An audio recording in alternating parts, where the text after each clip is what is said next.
հիմա մեծ թվով զոհեր կան, այսպես եմ ասում, սոցիալական ցանցերի պատճառով զոհված, մահացած երեխաներ։ Բոլոր երկրներում կան դատական պրոցեսներ, որտեղ երեխայը մահացել, սպանություն է տեղի ունեցել, ինքնասպանություն եւ այլն, եւ ամեն ինչը տեղի ունեցել սոցիալական ցանցերի ազդեցության արդյունքում եւ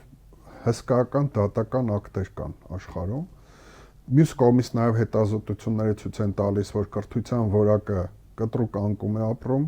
երեխաների ուշքում միտքը սոցիալական ցանցերն է, իրենք գտնվում են ձևավորման process-ում եւ ձևավորվող երեխայի վրա սոցիալական ցանցերը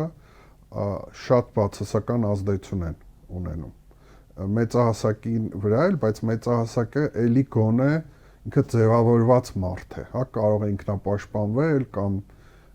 կայուն է ավելի, երեխաների էմոցիոնալ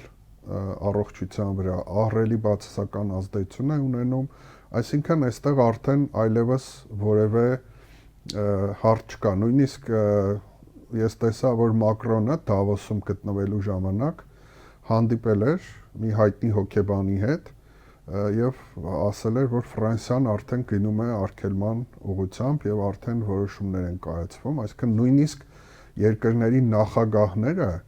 հա, մտահոգված են եւ հոգեբանների հետ քննարկումներ, հանդիպումներ են անցկացնում այս սահմանափակումները անելու համար։ Եւ սա ակնհայտ է, որովհետեւ նաեւ ֆինանսական մախինացիաներ են, չէ՞ լինում,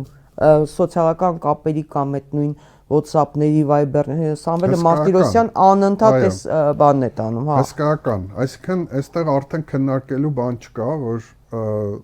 արդեն ամեն ինչ կարծեք թե ակնհայտ է, ուղղակի պետք է հասկանալ ինչպես ենք դա անելու, հա, որտեվ դա այդքան հեշտ բան չի եւ